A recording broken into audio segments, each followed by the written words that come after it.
লক্ষ প্রাণের বিনিময়ে যেমন আমরা স্বাধীনতা অর্জন করেছিলাম, সহস্র সহস্র আত্মদানের মধ্য দিয়ে ফ্যাসিবাদ মুক্ত হয়েছি।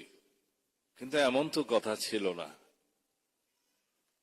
গুম খুনের চাইতেও একটি ভয়ঙ্কর শব্দ। যারা লাশ ফিরে পেয়েছে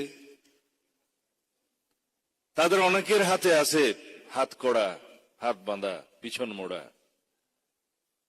তারপরেও অনেকেই বক্তব্য দিয়েছে, চট্টগ্রামের নরুর সে বিধবা স্ত্রী, যে আমরা অন্তত জানাজা দিতে পেরেছি স্বামীর।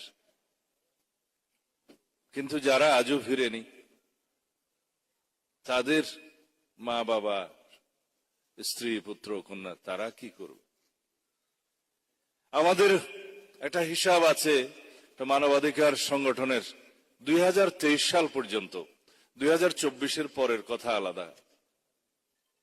2023 সাল পর্যন্ত এই এনফোর্স ডিসঅ্যাপিয়ারেন্সের শিকার, গুমের শিকার একটা খতিয়ানে ছিল 709, কিন্তু পরবর্তীতে সেটা আমরা গুম কমিশন গঠিত হওয়ার পরে জানতে পেরেছি সেখানে রেজিস্টার্ড হয়েছে 1850,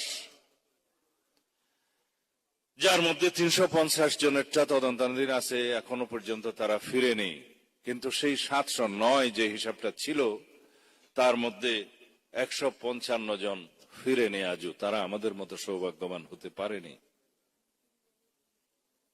বিচার বহির্ভূত হত্যাকাণ্ডের শিকার সেই সংগঠনের মতো 2693 জন 2023 সাল পর্যন্ত, কিন্তু সেটা পরবর্তীতে 3000 অতিক্রম করেছে। এভাবে জেলখানায় মৃত্যুবরণ করেছে সেই পর্যন্ত 1048 জন। 2024-এর হিসাব এখানে নেই। রাজনৈতিক নির্যাতনের শিকার হয়েছে, মৃত্যুবরণ করেছে কয়েক হাজার। সেই সংগঠনের মতে 2023 সাল পর্যন্ত তার সংখ্যা ছিল টোটাল পারসিকিউশন, এভাবে গুম খুনের শিকার হয়েছে 7188 জন, 7188। 2024 সালে জাতিসংঘের তদন্ত কমিশনের ফ্যাক্ট ফাইন্ডিং কমিটির রিপোর্ট অনুসারে আপনারা দেখেছেন 1400-রও বেশি শহীদের তালিকা তারা করেছেন। 20,000-এর অধিক মানুষের আহত হওয়ার এবং চিরজীবনের জন্য পঙ্গুত্ব হওয়ার রিপোর্ট তারা দিয়েছে। তার মধ্যে 5 শতাধিক 2 চোখে এবং 1 চোখের অন্ধত্ব। এত ত্যাগ, এত রক্ত, এত আত্মদান পৃথিবীর অন্য কোন জাতি দিয়েছে কিনা জানা নাই। আমরা একটা রাক্ষস রাজ্যে ছিলাম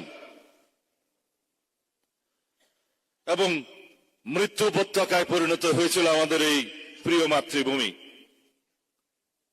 সেখান থেকে মুক্তি পেতে যারা অবদান রেখেছেন, যারা রক্ত দিয়েছেন, শহীদ হয়েছেন, গুম হয়েছেন, খুন হয়েছেন, যারা অশ্রু দিচ্ছেন অবিরত, সেটা অবশ্যই এই জাতি মনে রাখবে।